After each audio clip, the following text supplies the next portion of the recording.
Olá, meu caro amigo e seguidor. Seja bem-vindo a mais um Papo Espírita, a live do Centro Espírita Allan Kardec de Balneário Gaivota, onde você tem o esclarecimento a respeito de notícias sob a ótica da doutrina espírita, fica sabendo dos fatos que aconteceram referentes também ao espiritismo e tem indicação de livros para ler. Vamos iniciar o nosso Papo Espírita fazendo uma oração, pedindo a Deus, que é a inteligência suprema, a causa primária, a Jesus, o Divino Mestre, a direção espiritual do Centro Espírita Allan Kardec, que nos auxilie nesta live para que possamos chegar ao final dela, levando as informações necessárias para todos vocês. E então nós dizemos: Pai nosso, que está no céu, santificado seja o teu nome, venha a nós o teu reino. Seja feita a tua vontade, assim na terra como no céu. O pão nosso de cada dia nos dá hoje, o pão do corpo, mas principalmente o pão do espírito.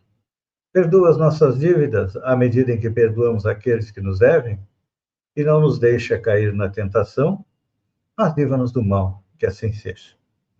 Hoje você deve estar surpreso pelo fato de termos mais uma live, uma semana após a nossa live da semana passada, que hoje é um dia especial. Dia 31 de março é a data em que nós lembramos o retorno do nosso codificador, Allan Kardec, à pátria espiritual, no dia 31 de março de 1869. Então, vamos conhecer um pouco mais, não só a respeito de Allan Kardec, mas daquilo que é a base do nosso papo espírita de hoje, que é o fenômeno da quase-morte. EQM são eventos ocorridos quando algumas pessoas morrem e ressuscitam. E neste dia 31 de março também ocorre o sábado ou domingo de Páscoa, onde Jesus teria retornado, depois de ser morto na sexta-feira, e aparecido para Maria de Magdala, que levou a notícia para os outros apóstolos, e nossos companheiros cristãos, no dia de hoje, celebram a ressurreição de Jesus. Então, vamos conhecer um pouquinho do fenômeno da quase-morte. Imagine sofrer um acidente trágico ou ficar à beira da morte por conta de um evento traumático e passar por uma experiência psicológica profunda com elementos transcendentais e místicos, como enxergar o próprio corpo do outro ponto de vista e até interagir com entes queridos já falecidos. Essas são as características de uma experiência de quase-morte, que pode ocorrer com indivíduos que estão próximos da morte ou em situações de perigo físico ou emocional intenso. Elas acontecem durante a morte clínica de pacientes, quando há ausência de atividade do córtex cerebral, mas ainda com possibilidade de reanimação. Nunca ocorrem na morte encefálica, que é uma condição médica irreversível. Na maioria dos casos, uma EQM, uma experiência de quase-morte, leva o paciente a um contexto agradável, com relatos sentimentais de paz, amor e acolhimento, explica Beatriz Ferreira Carruncho, pós-doutoranda do Departamento de Psicologia Social e do Trabalho do Instituto de Psicologia da Universidade de São Paulo, em artigo publicado na revista Hover, da PUC de São Paulo.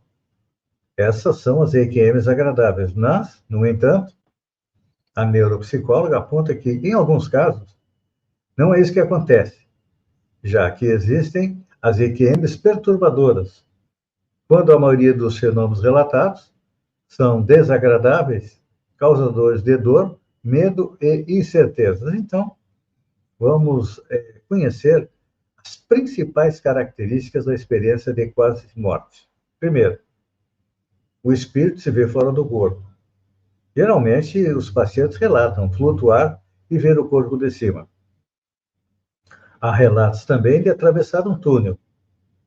Há pessoas que veem túneis com ou sem luz no final.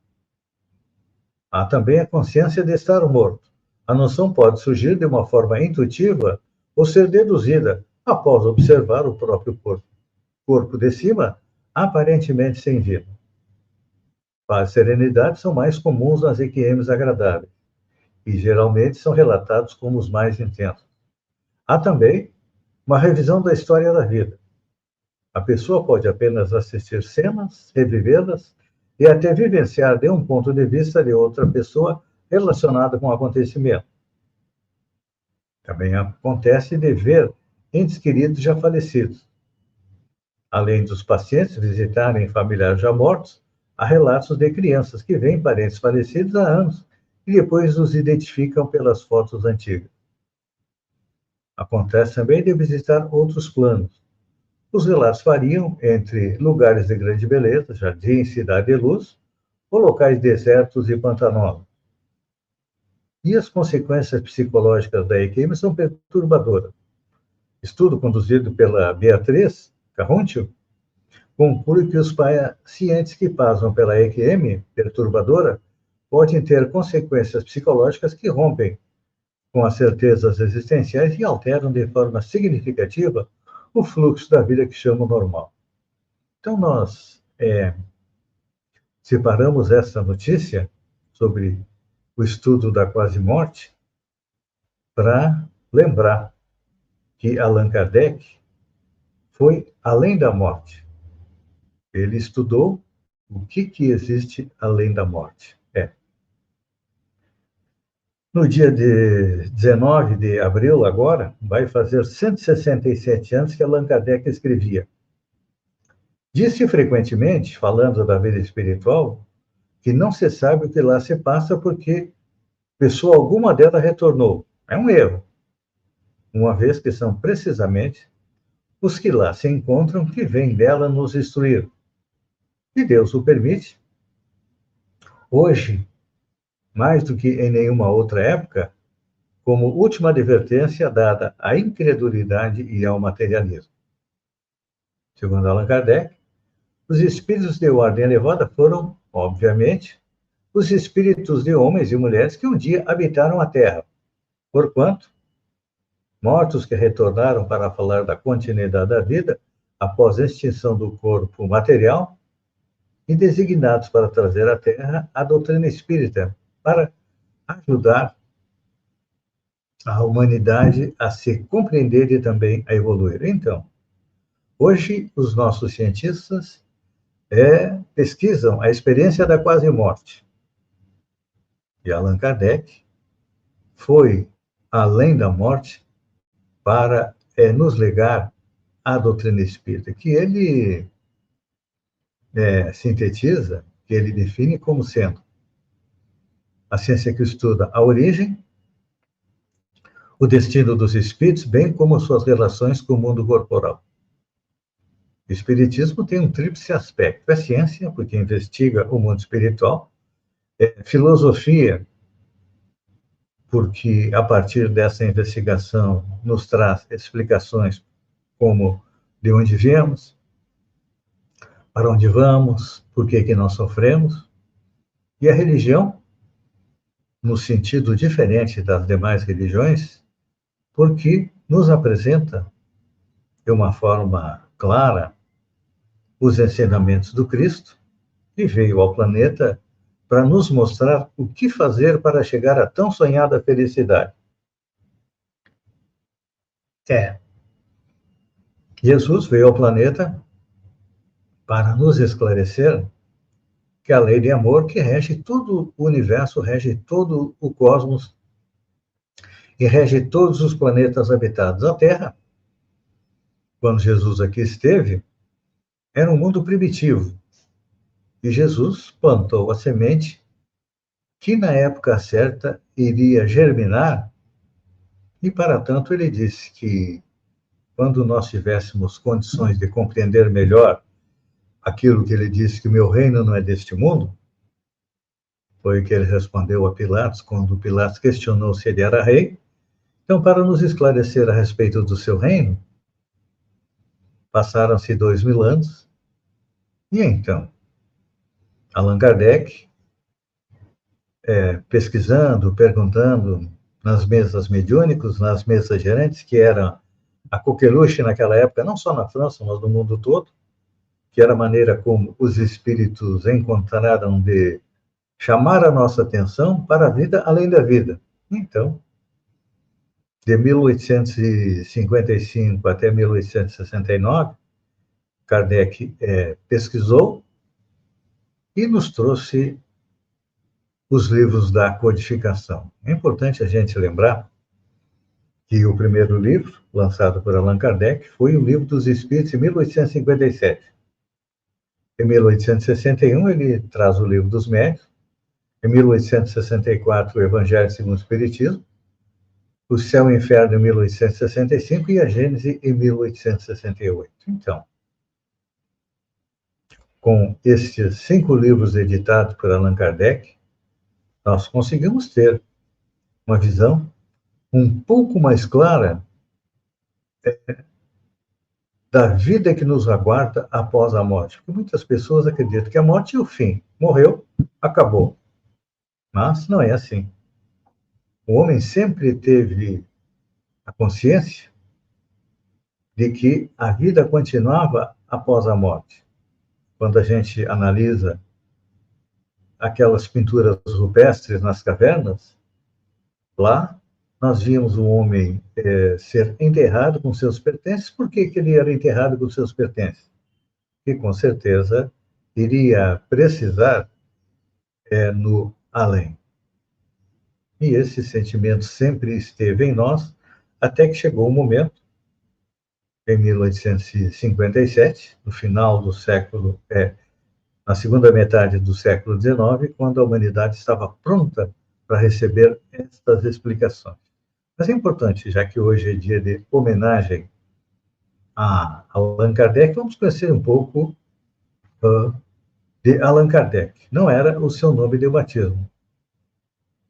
Seu nome de batismo era Hipólito Léon Denisard Rivet, e, de acordo com a biografia que foi elaborada por Anne Blackwell, que foi jornalista, professora, escritora, poetisa e tradutora profissional, citada em um artigo de George Hansen, a qual jamais havia tomado conhecimento. Essa biografia faz parte da introdução da primeira tradução para inglês do Livro dos Espíritos, e lá ela coloca que Allan Kardec, educado na instituição de Pestalozzi, em Verdun, no cantão de Vaud, na Suíça, adquiriu, em uma idade precoce, o hábito de investigação e liberdade de pensamento, de que sua vida posterior estava destinada a fornecer um exemplo tão impressionante. Dotado pela natureza de uma paixão pelo ensino, dedicou-se, a partir dos 14 anos, vejam só, a ajudar nos estudos dos seus próprios colegas de escola menos avançados do que ele. Tal era sua afeição pela botânica que ele costumava passar o dia inteiro entre as montanhas, caminhando 20, 30 milhas, com mochila nas costas, em busca de espécimes para seu herbário. Ele nasceu em um país católico, mas foi educado numa região protestante. Então, enquanto ainda era menino, a meditar sobre o meio de criar uma unidade de crença entre as várias seitas cristãs. Um projeto de reforma religiosa em que trabalhou em silêncio por muitos anos, mas sem chance de sucesso, pois os elementos da solução desejada não estavam naquele momento na sua posse. Em 1924, ele retorna a Lyon para se dedicar ao direito, mas, devido à intolerância religiosa, que ele inesperadamente se viu submetido, levaram a renunciar à ideia de encaixar-se em um tribunal e ocupar sua morada em Paris, onde dedicou a tradução de livros para o francês e depois se dedicou à pedagogia, ou seja, como professor, até, em 1855, tomar conhecimento do fenômeno das mesas girantes, que era a maneira como os espíritos se comunicavam com as pessoas. Naquela época, essa comunicação era feita de forma rudimentar, com batidas ou pancadas. Por exemplo, a letra A era uma pancada, a letra B, 2 pancadas, a letra C, 3 pancadas, e assim sucessivamente. E ele, percebendo que a mesa tinha inteligência, começou a fazer perguntas, a questionar, e a partir dessas perguntas e da resposta dos espíritos, ele nos traz a doutrina espírita. Mas é importante a gente lembrar que essa missão, esse trabalho, não é, não é obra de um espírito qualquer. O professor Hermínio de Miranda, jornalista, no seu livro Nas Fronteiras do Além, no capítulo que ele fala a obra de Kardec, Kardec diante da obra, diz que no seu grupo mediúnico, certa vez, conversando com os espíritos, eles informaram que de tempos em tempos vem ao planeta aquilo que eles chamam de espíritos ordenadores. São espíritos que pegam conhecimento esparso e colocam ele de maneira prática, simples, para que todas as pessoas possam compreender. E os espíritos colocaram que esse tipo de trabalho ele é feito por espíritos altamente evoluídos que têm essa condição. E é importante a gente compreender que Allan Kardec era esse tipo de espírito. Fazemos um parênteses aqui para apresentar a classificação dos espíritos. Está no Livro dos Espíritos, entre as perguntas 100 e 113, lá Allan Kardec coloca que existem os espíritos da primeira ordem, que são os espíritos puros, que já chegaram à perfeição. Ou seja, são espíritos que foram criados por Deus, simples ignorantes, isto é, sem conhecimento, e a partir das reencarnações vão galgando degraus. Eles vão, na primeira encarnações, eles são espíritos imperfeitos, ou seja, aqueles que predominam a ignorância, o desejo do mal, e todas as más paixões que retardam o progresso. Esses espíritos evoluem, reencarnam, evoluem, se transformam em bons espíritos. Ou seja, seres que desejam o bem é uma das suas características predominantes. Então, de acordo com os estudos, a gente compreende que Allan Kardec estava incluído na segunda ordem. Só que esta ordem se subdivide em 4 classes. Primeiro, depois de imperfeitos, tem os espíritos benévolos, em que a bondade é a qualidade dominante. A quarta classe, nós temos espíritos sábios, que têm mais aptidão para as questões científicas do que para as morais.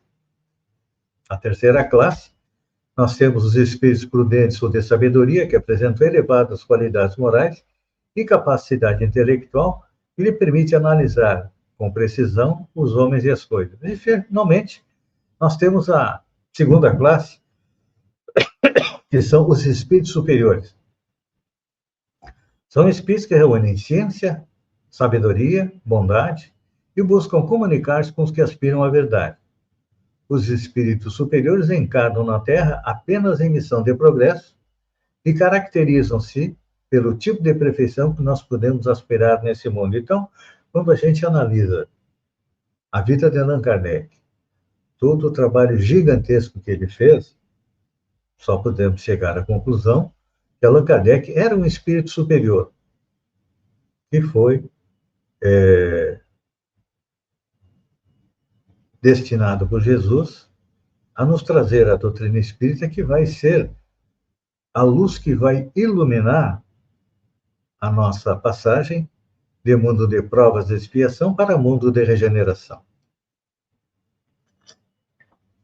Vamos conhecer agora as efemérides espíritas da segunda quinzena do mês de março.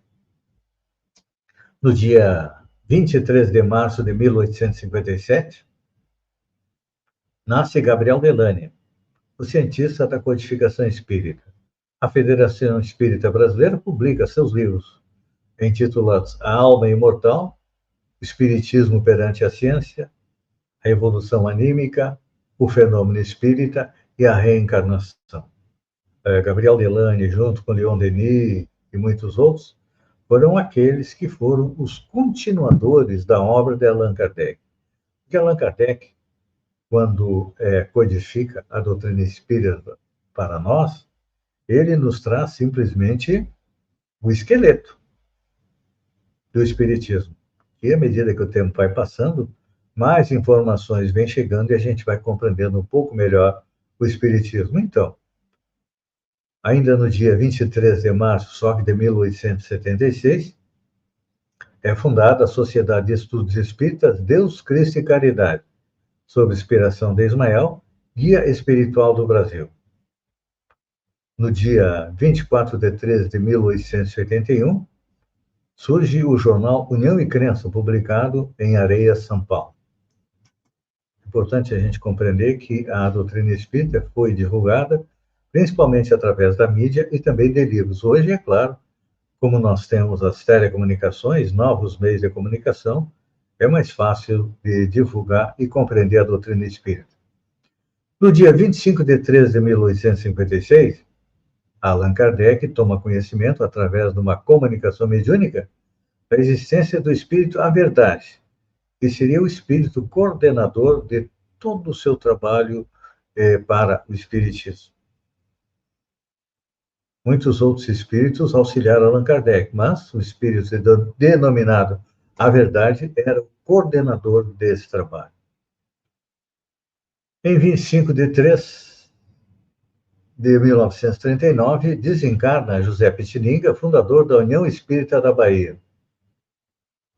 Em 26 de 13 de 1964, desencarna Antônio Lima, além de tradutor das obras de Allan Kardec, escreveu livros, tendo a febre publicado A Caminho do Abismo, Estrada de Damasco, Senda de Espinhos e Vida de Jesus. Em 29 de 3 de 1772, desencarna o médico Emanuel Swedenborg, um dos precursores do Espiritismo. Em 1688, na mesma data, 29 de março, ele nasceu na Suécia. Emanuel Swedenborg tem alguns livros bem interessantes, porque nele ele descreve as cidades da espiritualidade.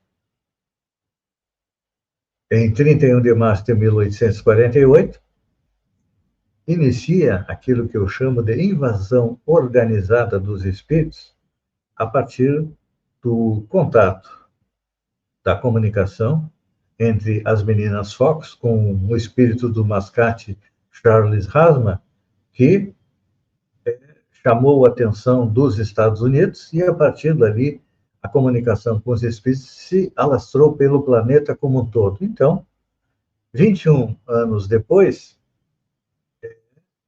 em 31 de março de 1869, retorna à pátria espiritual, Allan Kardec, vítima de um aneurisma. Ele que foi o codificador da doutrina espírita. Então, já que estamos falando de Allan Kardec, hoje, é claro, que não poderíamos deixar de recomendar a leitura dos seus livros e dar uma explicação bastante rápida sobre cada um deles. Nós temos primeiro, a nossa primeira recomendação, o que é o Espiritismo, que é um livro pequeno, que ele apresenta aos leitores um resumo bastante útil do Espiritismo para iniciantes, que nele poderão, por pouco tempo, sem muito esforço, conhecer as noções mais essenciais do Espiritismo. É a recomendação que normalmente a gente faz para quem chega à doutrina espírita. Primeiro, e é do próprio Allan Kardec, essa recomendação, leia o que é o Espiritismo. Depois, vem a segunda obra, que foi a primeira lançada por Allan Kardec, que é o Livro dos Espíritos.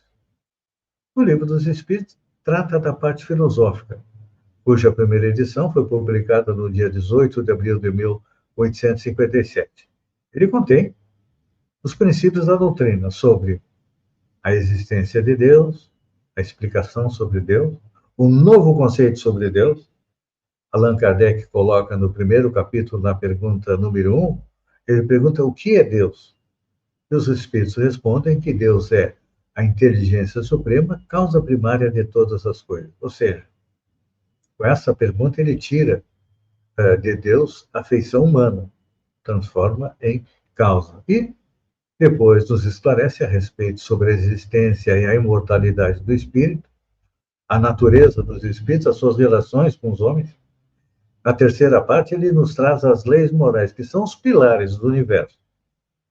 As leis que regem a vida, tanto na Terra, como do planeta Marte, Júpiter, Saturno, na nossa galáxia e nas galáxias existentes no universo. Então, essas leis são as leis que regem o universo.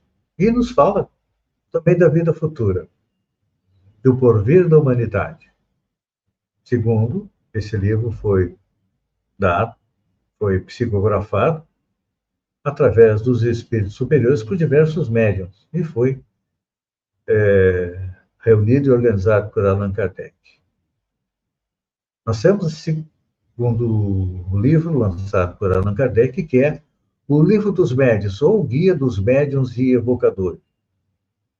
O Livro dos Médiuns reúne o ensino especial dos espíritos sobre a teoria de todos os gêneros de manifestações, os meios de comunicação com o mundo invisível, o desenvolvimento da mediunidade e as dificuldades que podemos encontrar na prática da mediunidade. Então, quem quer conhecer a respeito de mediunidade, primeiro leia que é o Espiritismo, depois o Livro dos Espíritos, e em terceiro lugar leia o Livro dos Médiuns, que ali esclarece muito a respeito da mediunidade. Depois vem o livro que mais nos toca o coração, o Evangelho segundo o Espiritismo, que nos traz a parte moral da doutrina espírita, que foi lançado em abril de 1864.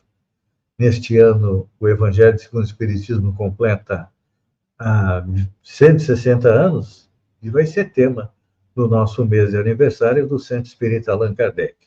Porque todo ano, no mês de abril, o Centro Espírita Allan Kardec tem uma programação especial para comemorar seu aniversário. Este ano, estamos completando 160 anos e teremos 5 expositores falando a respeito do Evangelho segundo o Espiritismo. Depois vem o quarto livro editado por Allan Kardec, que é O Céu e o Inferno, ou A Justiça Divina segundo o Espiritismo. Ali, no Céu e Inferno, a gente recebe informações sobre qual o nosso destino após a morte física. Quais as causas do temor da morte? O que são o céu e o inferno? O que são anjos e demônios? Como acontece a justiça divina? Estas e outras questões são esclarecidas na primeira parte da obra. A segunda parte da obra é extremamente interessante, porque ali Allan Kardec nos traz depoimentos dos espíritos que retornaram à pátria espiritual. Lá nós temos informações do que acontece com os suicidas, o que acontece com os assassinos, o que acontece com os estupradores, o que acontece com o homem bom, o que acontece com os espíritos que muitas vezes não têm conhecimento da vida espiritual. Então, Céu e Inferno é uma leitura obrigatória. Eu digo que o Céu e Inferno é como você estudar o roteiro de uma viagem que você vai fazer. Quando a gente vai viajar, a gente procura estudar o país para onde vai. Então, como todos nós vamos voltar à pátria espiritual, é claro que temos que estudar como é que é a vida lá para não termos surpresas nem sobressaltos. O último livro que Allan Kardec lançou é a Gênese. Esta também é uma obra científica da doutrina espírita. E eu considero extremamente importante a segunda parte da Gênese, onde Allan Kardec estuda os milagres de Jesus, esclarece a respeito dos milagres de Jesus e nos mostra as predições sobre o futuro da humanidade. E Allan Kardec não parou aí, não. Ele ainda durante 12 anos, ele foi o redator e o editor da Revista Espírita, um jornal de estudos psicológicos lançado mensalmente às suas custas. Então, com tudo isso, a gente percebe que Allan Kardec foi um gigante, alguém que Cristo designou, veio ao planeta, cumpriu a sua missão, nos deixando o guia completo da nossa felicidade. Porque se quisermos saber a respeito do nosso futuro, temos que buscar as obras de Allan Kardec. Se quisermos saber a respeito do nosso passado, também temos que consultar as obras de Allan Kardec. Se quisermos saber por que nós sofremos, temos que estudar as obras de Allan Kardec e também Allan Kardec nos aponta o caminho da felicidade. Amigo e seguidor, eu agradeço a você por ter estado comigo durante esses minutos. Espero ter levado algumas informações para que a gente possa compreender melhor o trabalho de Allan Kardec ao codificar o Espiritismo. E finalizando, eu deixo meu agradecimento a Allan Kardec por ter dado, não só para mim, mas para muitas pessoas, o esclarecimento que precisávamos para continuar o nosso trabalho aqui na Terra. Allan Kardec é como o sol, que nos ilumina, que aquece o nosso coração e nos dá vontade de continuar em frente, caminhando, nascendo, morrendo, renascendo ainda, progredindo sempre como é a lei. Obrigado, codificador. E que os mentores do Centro Espírita Allan Kardec de Balneário Gaivota levem até ele o nosso agradecimento, a nossa gratidão e o nosso reconhecimento e, principalmente, o nosso amor por ele. Encerramos com a oração que Jesus nos ensinou. Pai nosso, que está no céu, santificado seja o teu nome, venha a nós o teu reino, seja feita a tua vontade, assim na terra como no céu. O pão de cada dia nos dá hoje, pão do corpo, mas principalmente o pão do espírito. Perdoa nossas dívidas da medida em que perdoamos aqueles que nos devem, e não nos deixa cair na tentação, mas livra-nos do mal, que assim seja. Obrigado a todos e até o próximo Papo Espírita.